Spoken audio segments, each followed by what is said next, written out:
Chronicles of the Grim Reaper, Eternal Waters, by Griz Calderon. It was a perfect day in the ocean. The water was crystal clear, shimmering under the sun's rays, and Joey swam alongside his mother, weaving through the gentle waves. They moved with grace, diving and gliding effortlessly through the cool blue depths. Small fish darted by, and the light beams danced on the ocean floor. Joey was still young, his body small but strong, and every movement was filled with energy and joy. His mother swam close, her presence comforting and protective. They were happy, and the ocean was their playground. As Joey and his mother surfaced for air, they noticed something unfamiliar. A distant rumble grew louder, and the peaceful rhythm of the ocean was interrupted. A ship was approaching. At first, neither of them paid much attention, but as the vessel drew closer, panic set in. Without warning, nets were cast into the water, and Joey found himself ensnared. He thrashed and fought, but the more he struggled, the tighter the net became. His mother swam frantically beside him, calling out, but she too was helpless. Joey could hear her cries, filled with fear and sadness, but the ship was already pulling him out of the water. The last thing he saw was his mother's eyes, full of sorrow, as the ship carried him away. The men on the ship loaded Joey into a small tank, separating him from the only world he had ever known. He didn't understand that this would be the last time he would see his mother. The ship's rumbling drowned out everything, leaving Joey in cold, silent isolation. Years passed, and Joey's life was no longer the vast, open ocean. Instead, he was confined to a small enclosure, performing tricks for cheering crowds.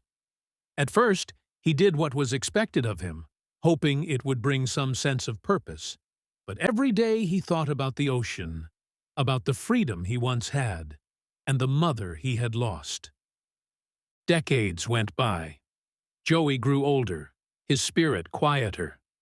The enclosure became smaller, the crowds seemed distant, and he could hear another orca performing the same tricks he used to. But Joey was no longer part of that world. He was placed in an even smaller tank, left to swim in solitude. His body was tired, and so was his heart. As Joey floated still in the water one day, his thoughts drifted to the life he had before. He wondered if he would ever be free again, if he would ever see his mother. He missed her, and he missed the ocean. Closing his eyes, Joey felt something change. The water around him grew calm, and then he heard a voice. "Joey, it's time."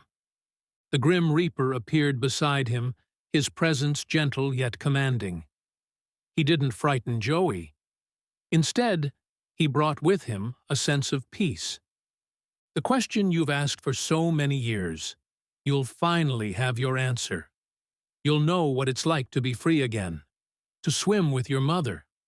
Open your eyes, Joey. Swim with me. I have something to show you. Joey opened his eyes, and to his amazement, he was no longer in the small tank.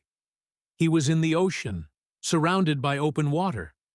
It was vast, boundless, and for a moment, Joey didn't understand how he had gotten there.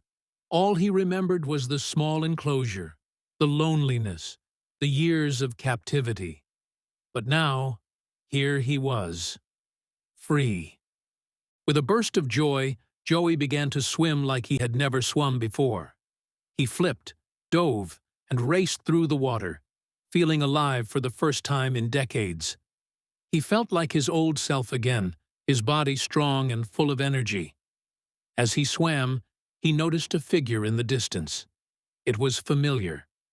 His mother. She was swimming toward him, her movements graceful and filled with the same joy he felt. They met in the water, swimming around each other, reunited after so many years apart. Joey and his mother played joyfully, just as they had when he was a young calf, free in the open ocean. The Grim Reaper watched them from afar, content in their happiness. Joey and his mother swam away together, never to be separated again. They didn't know that they had passed from one life to the next. In this new existence, they would always be together, free to swim in an endless ocean, where no one would ever hurt them again. The end.